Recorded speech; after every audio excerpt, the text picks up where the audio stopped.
Merci beaucoup. Je vais vous demander un petit peu de silence, s'il vous plaît. Merci. Pour que Bénédicte Gady, ici présente, qui nous vient du Musée des Arts Décoratifs de Paris, puisse nous parler de Charles Lebrun et de l'église Saint-Eustache. Merci beaucoup. Merci Dominique.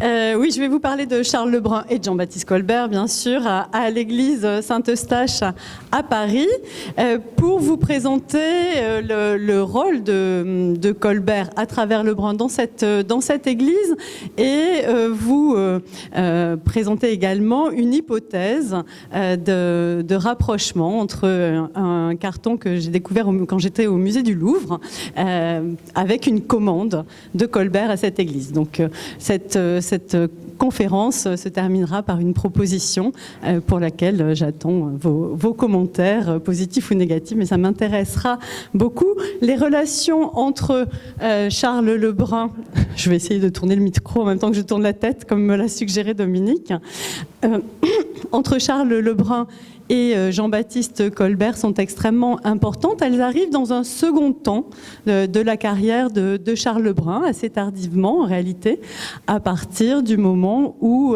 Lebrun remplit à la cour, grâce à Colbert, les principales charges de premier peintre du roi, de directeur des manufactures royales, des meubles de la couronne au Gobelin, de garde du cabinet, des tableaux et des dessins du roi. Donc vous voyez Lebrun peint, vous voyez Lebrun à droite de votre écran, peint par L'Argillière pour son morceau de réception, dans tout le faste de sa réussite sociale.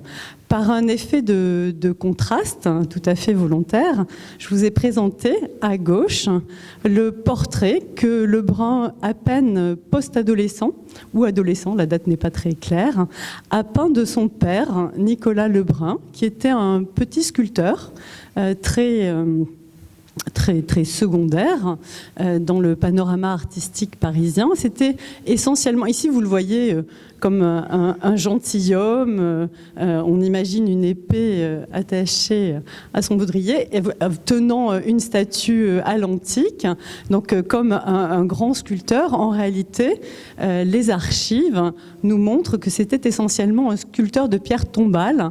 Donc vous imaginez que son statut social n'était pas exactement celui que son fils, qui n'est pas même l'aîné de la fratrie, a obtenu grâce au plus puissant personnage de l'État. Colbert est une figure importante dans la carrière de Lebrun, mais ce n'est pas la figure principale, et ce n'est pas lui que vous voyez à l'écran. Celui que vous voyez à l'écran, c'est le chancelier Séguier, qui est le premier personnage de l'État après le roi. C'est celui qui ne porte pas, qui représente la permanence de l'État, qui ne porte pas le deuil quand le roi meurt, celui qui est à la tête de l'administration. Et vous le voyez ici, en 1660, dans la carrière de Lebrun, il joue le rôle fondamental du découvreur, quelque sorte, et de ce qu'on appelle à l'époque un patron. Et pour bien comprendre la carrière de Lebrun et ce qui attache Lebrun à Colbert, puisque c'est quand même notre sujet, hein. Colbert, j'ai bien compris que je n'étais pas là pour parler que de Lebrun, qui est mon sujet. Pour bien comprendre ce qui attache les liens spécifiques entre Lebrun et Colbert, il faut bien comprendre ce que sont les fidélités sous l'Ancien Régime. Et il ne faut pas imaginer Lebrun passant successivement d'un protecteur à un autre, de Séguier à Fouquet, puis trahissant Fouquet pour passer à Colbert. Ce serait vraiment une erreur, une projection de notre temps sur l'âge classique. En réalité, les fidélités sont très diverses à cette période, et la fidélité la plus importante, c'est celle qui unit, c'est Roland Mounier qui a évidemment beaucoup étudié ces questions-là, c'est celle qui unit un patron à ce qu'on appelle son client à l'époque, c'est-à-dire c'est une relation qui est une relation de protection, presque une relation paternelle, et c'est une relation qui est indéfectible et qui ne subit pas de variation. Et ensuite, ce client ou ce protégé, ce peintre protégé, ce sculpteur protégé peut recevoir des commandes d'autres protecteurs, d'autres mécènes externe, comme on dit à tort, ça n'affecte pas cette relation première qui dure tout au long de la vie. Et donc le patron de Lebrun, c'est le chancelier Séguier. Ensuite, Lebrun travaille pour Fouquet, travaille pour Colbert, mais son patron, c'est Séguier, et cette relation est permanente. Donc c'est la protection de Séguier qui permet à Lebrun d'obtenir une véritable éducation artistique auprès des principaux peintres de l'époque, le premier peintre du roi, Simon Vouet. C'est ce qui permet à Lebrun d'obtenir une commande du cardinal de Richelieu, alors même qu'il n'a que 20 ans, qu'il n'est même pas majeur pour l'époque. Donc il peint pour le palais cardinal tout jeune, et tout ça, il le doit véritablement c'est ce qui lui permet aussi, d'être logé dans l'hôtel Séguier, tout près de Saint-Eustache, et d'y rencontrer des lettrés, dont certains chers à Dominique, comme le traducteur de Ripin, Jacques Baudouin, qui lui apprend à manier l'allégorie et donc à mettre en place tout un discours politique, à travers la peinture, un discours politique au service de l'État. Donc Séguier joue le rôle le plus important, c'est cette protection première de Séguier qui permet à Lebrun cette première élévation. Et ensuite, la deuxième étape importante, alors pardon de parler de Fouquet dans cette enceinte, mais je ne peux pas y faillir, c'est l'expérience que Lebrun je ne vous ai pas dit que Séguier envoyait Lebrun un peu par force à Rome pour qu'il finisse de se former. Et à son retour à Paris, juste avant la Fronde, Lebrun multiplie les commandes et l'expérience la plus fondamentale qui lui permet d'obtenir la confiance royale et cet essor pour sa deuxième carrière à partir de 1661, c'est son expérience au château de Vaux-le-Vicomte, où véritablement il dirige l'ensemble de la décoration des appartements de réception du rez-de-chaussée du château de Vaux-le-Vicomte, appartement de Fouquet, appartement du roi. Ici, vous voyez la chambre des muses. Et il montre tout à la fois sa capacité à élaborer un discours politique à travers l'allégorie, un discours, une émotion esthétique à travers son maniement des formes, et aussi, ce qui me semble assez important, évidemment pour les charges qui lui seront confiées par la suite, à tenir un chantier et à répondre à des délais, à coordonner des artisans dans tous les domaines. Donc, à la chute de Fouquet, le 5 septembre 1661, Lebrun ce serait vraiment une erreur de perspective de penser qu'il trahit. Ce n'est pas du tout en ces termes-là que les choses se posent, mais il passe au service du roi. Il travaillait déjà pour le roi au Louvre à partir de 1655. C'est sans doute à ce moment-là d'ailleurs qu'il avait connu Colbert, que vous voyez, donc je ne présente pas le portrait de Lefebvre que nous avons déjà souvent vu ce matin.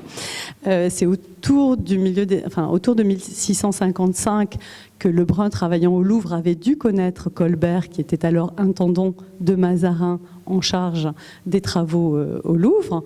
Et donc Lebrun, tout naturellement, se voit confier de nouvelles missions par Colbert. Alors il y a un petit point qui est intéressant, c'est qu'on a beaucoup pensé, et une lettre de Lebrun nous fait penser, que Lebrun a pensé qu'il allait chuter avec Fouquet. Et en réalité, c'est très amusant parce que ça n'est pas à cause de son implication artistique que Lebrun a eu peur, c'est parce qu'il avait été extrêmement imprudent et qu'il avait joué un rôle dans la tentative de vente de tableaux de Jabach au roi. Et il avait donné un récépissé sans avoir reçu l'argent, et donc il se trouvait débiteur d'une somme qu'il n'avait évidemment pas, et c'est là qu'il a écrit à Colbert pour lui demander son soutien, pour lui demander de l'appuyer dans cette affaire. Donc précisément à cet automne 1661 où tout se joue, où tout change, Colbert soutient Lebrun pour faire face à cette imprudence. Encore une fois, ça n'est pas une affaire artistique au sens de succession de commanditaires, mais Colbert le soutient pour passé ce cap de son imprudence financière et on ne l'y reprendra pas, il ne se mêlera plus du tout d'affaires de finances ensuite. Donc à partir du début des années 60, Lebrun, encore une fois, remplit toutes les charges les plus importantes en matière artistique. Enfin, je parle sous le regard de mon mari, donc à part évidemment l'architecture, hein, bien entendu, mais tout ce qui relève de la décoration intérieure, à la fois comme premier peintre du roi, mais aussi ce que vous voyez à droite sur l'écran comme directeur des manufactures royales de la couronne, établi au Gobelin, donc qui à l'époque font les tapisseries, les gobelins que l'on connaît, mais aussi, vous le voyez, hein, le mobilier d'argent, les tables de pierre dure, les tapis, des gravures également, de la sculpture. Donc là, vous voyez la visite du roi au Gobelin avec Lebrun. Alors, attendez, je vais tourner. Lebrun qui se trouve ici. Bon, Louis XIV, vous l'avez tous reconnu. Et Colbert, là, avec Berbier-Dumas qui dirigeait administrativement les Gobelins et qui présente cet ensemble d'ouvriers à Louis XIV. Donc le soutien de Colbert, le soutien de Louis XIV ne se dément pas. Jusqu'à la mort de Colbert, Lebrun, encore une fois, assume toutes ses charges, y compris la charge de chancelier à l'Académie royale de peinture et de sculpture, qui fait qu'il est à la tête de toutes les réflexions, il coordonne plus exactement les réflexions qui sont portées par les peintres et les sculpteurs sur les arts libéraux. Et donc cette confiance ne se dément pas et Lebrun connaît une période un peu plus délicate à la mort de Colbert en 1683, dont on reparlera à l'occasion des dessins que je vais vous présenter. Donc Lebrun travaille pour Colbert dans le cadre à l'initiative de Colbert dans le cadre de ses fonctions pour le roi. Il travaille pour Colbert, où il met en valeur Colbert aussi dans d'autres occasions plus privées ou plus parallèles. Donc à gauche, je vous montre une estampe pour faire plaisir à Joseph, et à droite, cet extraordinaire tableau commandé à Lebrun par les marchands merciers parisiens, dans lequel, pour l'église du Saint-Sépulcre à Paris, dans lequel vous voyez, pour le maître-autel du Saint-Sépulcre, dans lequel vous voyez Colbert ici, qui présente les dons des marchands merciers à la couronne pour maintenir l'effort de la guerre de Hollande, avec un sublime vase d'argent dont les anses sont des couleuvres colbertiennes. Donc à cette occasion-là, Lebrun met en valeur son commanditaire et évidemment, bien sûr, Louis XIV et Saint-Louis. Donc les occasions sont nombreuses, je ne vais pas développer Sceaux, dont Dominique nous parlera tout à l'heure. Et il y a également un pan qui est un petit peu moins connu des relations artistiques entre Lebrun et Colbert, qui est le travail, les commandes que reçoit Lebrun pour l'église Saint-Eustache à Paris. Alors, la justification de ce binôme Colbert-Lebrun à Saint-Eustache, ça tient au fait que Colbert est paroissien de l'église Saint-Eustache. Il est même premier marguillier du conseil de fabrique. Et à ce titre-là, les fabriques, vous savez, en matière de commandes artistiques pour les églises, les fabriques jouent un rôle beaucoup plus important que le clergé. Elles sont en charge à la fois elles sont en charge du temporel quand le clergé est en charge du spirituel, et c'est au titre du temporel qu'elles se chargent de tout ce qui relève de la construction, de l'équipement, de la décoration, et donc c'est à elles que revient l'initiative des commandes, à l'exception de ce qui relève des chapelles privées qui répondent à un nouveau circuit.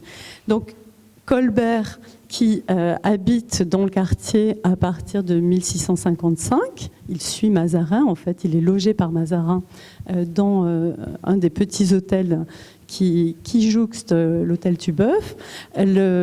Colbert donc, devient marguillier de Saint-Eustache, premier marguillier de Saint-Eustache, et il reste attaché à cette église tout au long de sa vie.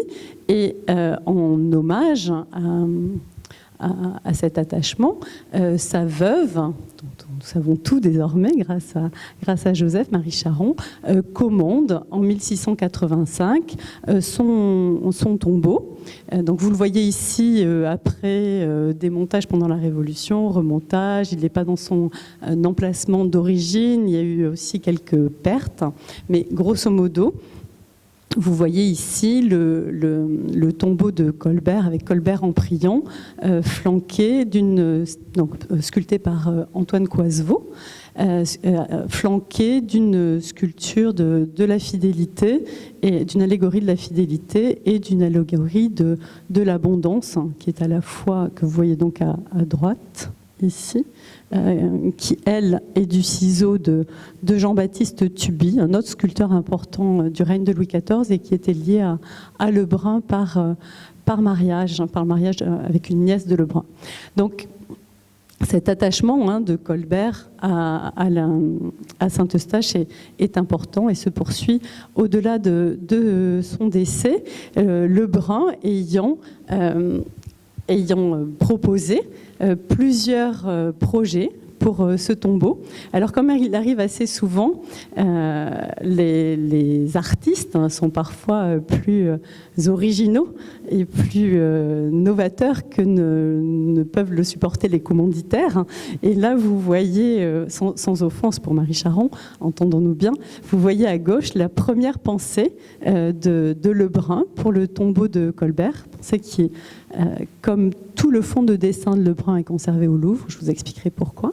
Donc vous voyez à gauche cette figure ailée qui inscrit les hauts faits de Colbert sur un drapé qui couvre partiellement une colonne au-dessus de laquelle se trouve le buste du ministre. Donc c'est une structure qui est d'une originalité folle si on la compare à celle beaucoup plus traditionnelle, bien entendu, du priant flanqué de deux allégories. Au Louvre aussi, on trouve des dessins préparatoires pour le projet définitif. Et vous voyez ici la figure à droite, la figure de la fidélité. Donc Lebrun avait fait à la demande de Colbert, encore une fois comme premier marguillier de la fabrique, de l'église, avait fait plusieurs réalisations pour l'église, notamment la chaire, sculptée, qui a été détruite malheureusement, sculptée par le comte Caffieri et Théodon. Et les guides de Paris nous disent, c'est toujours un peu le problème quand on fait l'histoire d'une période aussi ancienne que le XVIIe siècle, on fait aussi l'histoire de tout ce qui a disparu, ça vous le savez aussi bien que moi. Et donc les guides de Paris nous disent qu'au-dessus de cette chaire se trouvait un grand tableau qui représente l'apparition de notre Seigneur, que M. Colbert a donné, commis par ses armes.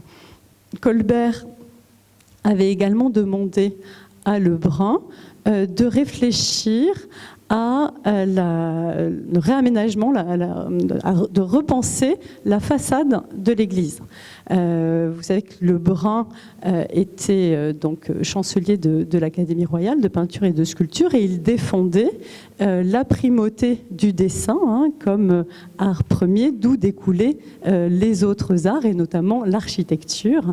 Et donc il prétendait pouvoir être architecte. On sait, là encore par les guides, qu'à l'intérieur de Saint-Eustache se trouvait un modèle pour la façade de 7 pieds, oui c'est ça, de 7 pieds de haut, donc un peu plus de 2 mètres. Et on ne sait pas ce que cette maquette est devenue. Donc un nouvel appel, un premier appel à l'auditoire, si vous découvrez cette maquette qui, elle, a peut-être survécu, faites signe. Mais dans le fond du Louvre, on trouve un dessin, effectivement, pour cette façade de l'église Saint-Eustache. Colbert avait également prévu de confier à Lebrun une tenture, la commande d'une tenture sur le thème de la vie de Saint-Eustache. Une tenture en 6 pièces dont on connaît des esquisses pour trois épisodes qui représentent donc ici, vous voyez, c'est un verso de dessin. Enfin, on cherche dans les moindres recoins de trouver à pouvoir mettre en relation ce que les textes nous disent et ce que les œuvres, ce dont les œuvres peuvent témoigner. Donc ici, c'est un verso de dessin qui nous montre au centre cette figure de Saint-Eustache, qui était un général de Trajan, persécuteur des chrétiens, et qui, à l'occasion d'un passage en forêt, voit un cerf. Donc, il faut que vous me croyiez un peu, parce que non seulement vous êtes loin, mais en plus le dessin est vraiment très très rapidement esquissé. Voit un cerf avec un crucifix entre les bois, et c'est un peu comme Saint Paul à Damas, le crucifix parle et lui dit, le Christ parle et lui dit, Placidus, qui est son nom avant sa conversion, pourquoi me persécutes-tu et pourquoi persécutes-tu ce cerf à travers lequel je souhaite m'adresser à toi. Donc, saisi par cette vision, c'est Jacques de Voragine qui raconte toute l'histoire dans la légende dorée au XIIIe siècle, histoire pour laquelle on a aujourd'hui les plus grands doutes. Et il faut dire que le Saint-Eustache est sorti du calendrier romain général en 1969. Aujourd'hui, plus personne ne croit à cette légende. Et d'ailleurs, si parmi vous, ça c'est un point que je n'ai pas creusé mais qui m'intéresserait, je n'arrive pas très bien à comprendre comment l'Église catholique, ne croyant plus à Saint-Eustache, peut garder la dédicace de l'Église paroissiale pour ce saint. Mais ça, si quelqu'un a la réponse, ça m'intéresse. Je n'ai pas du tout creusé ce point qui est un peu latéral dans mon propos. Donc, Placide se convertit, donc il est baptisé. Pour ce projet de tenture, on conserve au musée du Louvre deux dessins préparatoires. Vous voyez à gauche une très rapide esquisse, comme la première, à la pierre noire, très légèrement relevée de craie blanche. C'est vraiment une recherche de composition, dont les formes sont encore un peu floues. C'est vraiment la structure générale qui est recherchée. Et à droite, une misonnette beaucoup plus précise, avec une répartition parfaite à la fois des figures, des ombres et des lumières, qui est donc préparatoire ensuite à ce qu'on appelle un carton, qui lui-même sera ensuite tissé par des lissiers. Et puis, dernier épisode de la vie de Saint-Eustache, le martyre d'Eustache et de sa femme et de ses fils qui sont jetés dans l'huile bouillante qui est placée à l'intérieur d'un taureau d'airain. L'imagination est sans fin pour les martyrs. Et on connaît cet épisode représenté dans un tableau très célèbre qui est le tableau du maître-autel de Saint-Eustache par Simon Vouet.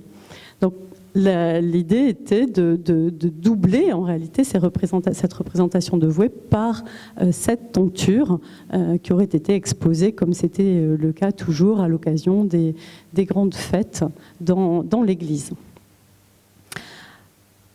Ça nous donne le panorama général de ce que Lebrun, de ce que l'on sait que Lebrun a fait pour l'église Saint-Eustache à la demande, a fait ou a conçu pour l'église Saint-Eustache à la demande de Colbert. Alors, je vous ai dit que tous les dessins de Lebrun étaient au Louvre. Cela est dû à un épisode. Il me reste combien de temps? Je te sens 12 minutes, c'est parfait. Donc j'arrive au cœur de mon sujet, à 12 minutes de la fin. Merci pour votre patience.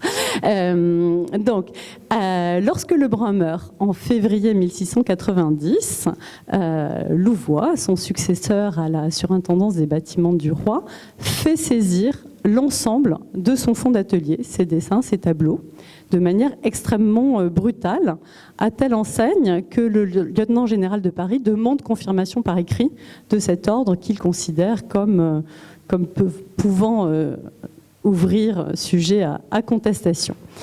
On a beaucoup dit, et c'est pour ça que tous les dessins de Lebrun 3000 dessins et cartons sont conservés aujourd'hui au Louvre, puisqu'ils ont été saisis pour le roi en 1690, ont intégré les collections royales, dont le Louvre, le musée du Louvre est bien entendu l'héritier. On a beaucoup dit, et j'imagine que dans cette assemblée, on serait tout à fait enclin à croire ceci, que c'était une brutalité de Louvois par hostilité à Colbert et à Lebrun qui était son protégé. En réalité, là encore, un détour par les archives nous montre que ça n'est pas la première occurrence, ça n'est pas la première fois que Louvois fait saisir un fonds d'atelier. Et quelques années auparavant, il avait fait la même chose pour un lapidaire, Filippo Migliorini. Donc, a priori, il n'y avait pas de raison qu'il ait une hostilité personnelle envers Migliorini. Et je pense que c'est plutôt parce que Louvois est aussi, il n'y a pas que Colbert, Louvois est aussi un bon administrateur. Et il considère que si un artiste ou un artisan a obtenu une pension royale pour œuvrer au service du roi, comme on fait aujourd'hui dans les grandes entreprises, à son décès ou à son départ, tout ce qui a été produit dans le cadre de cette pension doit revenir à son employeur ou en l'occurrence à la couronne. Donc c'est la raison profonde qui motive cette saisie. Alors cette saisie, comme tous les accidents historiques, il peut y avoir une face merveilleuse. La face merveilleuse, c'est que l'on conserve, encore une fois, tous les dessins et cartons de Lebrun au musée du Louvre, et on conserve aussi aux archives nationales le procès-verbal de saisie. Donc on voit défiler toute la production de Lebrun à travers cette pièce d'archives. Et dans ce procès-verbal de saisie, il est fait mention, je vous ai retranscrit à l'écran, d'un grand carton représentant la bannière de Saint-Eustache, dessiné par le dit Sieur Verdier, donc qui est un élève de Lebrun, lui aussi attaché à lui par un lien familial, et retouché du dit défunt Sieur Lebrun. Alors ma proposition ici, c'est de rapprocher cette mention, donc d'un grand carton représentant la bannière de Saint-Eustache, d'un carton qui se trouve dans les réserves du musée du Louvre et que vous voyez à l'écran et qui est décrit dans les inventaires du Louvre comme Saint-Sigismond et Sainte-Agnès. Je vous ai mis les dimensions pour compenser un petit peu l'effet de projection à l'écran qui réduit tout au même format. Et je vous ai mis aussi une photographie d'une exposition dont j'avais eu la chance d'être commissaire de cartons de Lebrun à Barcelone et à Madrid, pour vous donner l'échelle.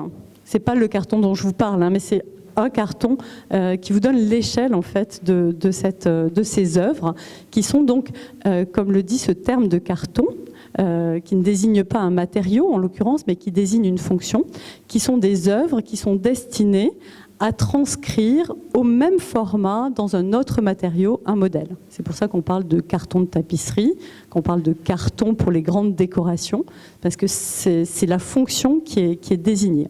Ça sert à la transcription, au report sur un autre matériau d'un modèle. Donc, Saint-Sigismond et Sainte-Agnès, on peut être assez sceptique parce que le saint représenté à gauche ne répond pas aux critères habituels, n'a pas les attributs que l'on donne traditionnellement à Saint-Sigismond, que l'on représente en général avec une couronne et un globe crucifère, qui ne sont pas présents ici. En revanche, on voit bien la cuirasse qui est tout à fait opportune pour un général de Trajan, le corps de chasse et l'épée, la palme du martyr, le aume, le chien,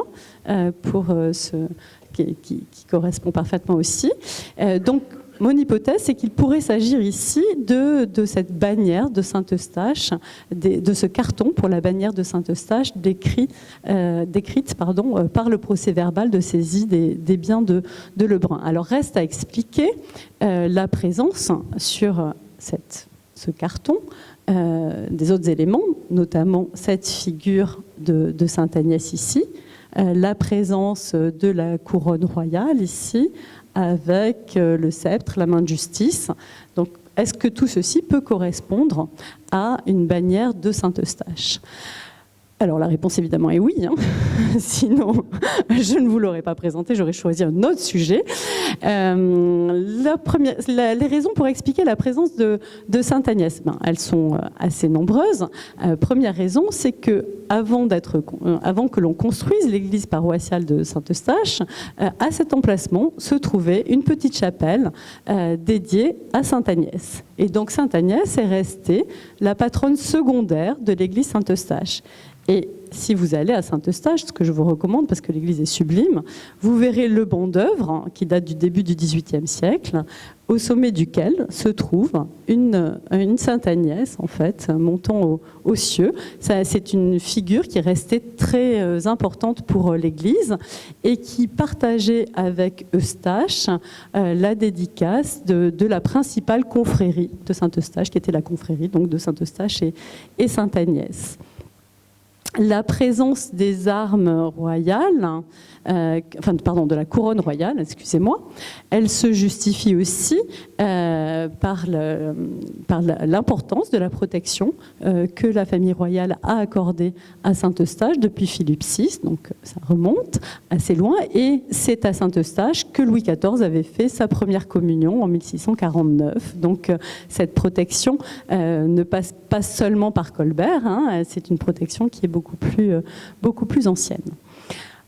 Alors, il me semble que les éléments iconographiques ont été expliqués. Il faut peut-être expliquer, s'il me reste 2-3 minutes, l'état, l'apparence, l'état matériel de cette œuvre qui s'explique par ce terme de bannière, par cette destination. Donc, vous voyez à l'écran, alors j'espère que tout le monde voit, sinon il va falloir que vous me croyiez sur parole, que les contours, donc je vous montre l'exemple de Saint-Eustache, mais on peut le montrer pour tous les éléments du dessin, que les contours sont tous piqués. En fait, ils ont été piqués avec une aiguille pour permettre précisément ce transfert du modèle sur un nouveau support. Vous le voyez ici aussi, tous les contours sont piqués. Dans la saisie du fonds Lebrun, dans les dessins de l'atelier de Lebrun, se trouvent 350 cartons pour toutes sortes de destinations, dans lesquels on voit 2 types de moyens utilisés pour les transferts. Ce piquetage, qui sert en réalité ensuite à faire passer à travers les trous de la poudre de charbon, qui se reporte, comme pour les jeux des enfants, vous reportez sur un nouveau support toute une série de petits points à relier qui ensuite donc, vous permettent de restituer les contours. Ça, c'est une des méthodes qui est employée. La deuxième, qui est plus fréquente, qui est le passage des contours avec une pointe, avec un stylet, vous voyez. Et une fois qu'on a ombré le verso de notre feuille, si on souligne les contours avec un stylet, évidemment, on reporte par décalcomanie ces contours sur le nouveau support. Ce que cet ensemble considérable de cartons permet d'étudier, ce sont les raisons des choix entre ces 2 techniques de transfert. Et ce qui apparaît, c'est dans l'atelier de Lebrun, c'est que Lebrun utilise le stylet, enfin fait utiliser, vous imaginez bien que ce n'est pas Lebrun lui-même qui va s'amuser à décalquer, il a un peu mieux à faire, mais ses assistants utilisent le stylet quand il s'agit de reporter une figure pour peindre l'escalier des ambassadeurs que nous a montré Nicolas tout à l'heure, ou la galerie des glaces à Versailles. Ça va beaucoup plus vite que de faire des petits points, évidemment. Et ils utilisent le système du piquetage et le système des poncifs qui lui est associé. C'est-à-dire qu'au moment où vous piquez votre carton, vous mettez au dos une feuille entièrement vierge que vous piquez en même temps. Et donc vous vous retrouvez avec 2 modèles, le carton piqué, dont les contours sont piqués, et le poncif. Vous savez, quand aujourd'hui on parle d'un poncif, en littérature ou en sociologie, on renvoie en fait à ces œuvres-là. C'est-à-dire qu'on renvoie à des œuvres que l'on peut reproduire autant de fois qu'on veut, parce que vous avez cette feuille blanche avec ses trous, et vous pouvez passer autant de fois que vous voulez de la ponce, du charbon à travers les trous, et reproduire exactement le même motif. D'où ce terme de poncif. Et je vous montre un poncif qui a été frotté pour ce transfert, et c'est d'ailleurs un modèle pour Sceaux. Donc ces poncifs, ils servent lorsque l'on doit à plusieurs reprises reprendre le même motif. Alors évidemment, pour notre bannière, ça ne fonctionne pas très bien. Ils servent aussi lorsque l'on doit transférer ce motif sur un support qui lui-même est malléable. C'est-à-dire que si vous transférez un motif sur un textile, vous pouvez toujours essayer de faire des creux dans le textile. Évidemment, le textile va ensuite reprendre sa forme. Donc si vous passez avec une pointe le long d'un contour, vous déformez le support d'arrivée qui ensuite va reprendre sa forme, donc ça ne fonctionne pas. Donc dans notre cas de la bannière de Saint-Eustache, très clairement, l'objectif est de se servir de ce carton pour transférer sur un textile le modèle qui permet ensuite de faire une broderie ou une toile peinte et qui doit servir ensuite lors des processions, c'est ce que je vous montre ici, à présenter l'image de Saint-Eustache et de Sainte-Agnès, mais ce sont ces bannières de procession que l'on trouve évidemment dans toutes les églises, pour qu'elles puissent être visibles. Donc le carton lui-même, en fait, porte en lui toutes les traces de cette destination qui est de broder ou d'exécuter une toile peinte pour ces bannières de procession. Voilà. J'ai terminé sur cette proposition. Donc aujourd'hui, on conserve le carton dans un mauvais état, comme vous le voyez à l'écran au musée du Louvre. En revanche, la bannière elle-même, elle est perdue. Elle est peut-être détruite, mais elle est peut-être perdue. Et donc c'est mon deuxième appel au peuple. Si vous voyez, ne serait-ce qu'un élément de cette bannière, merci de le faire savoir. Merci beaucoup. Merci Bénédicte pour cette proposition. Je crois que la démonstration était suffisamment claire. Et à un moment, j'attendais Bénédicte sur Sainte-Agnès. Je disais, c'est bien beau, elle nous confirme que c'est bien Saint-Eustache. Mais qu'en est-il de Sainte-Agnès? Elle a réponse à tout. La couronne, évidemment, on l'avait repérée. On s'est dit, c'est une commande de Colbert, mais pourquoi y a-t-il la couronne? Parce que c'est là qu'il a fait sa première communion. Donc, carton plein, c'est le cas de le dire. Non, laissez.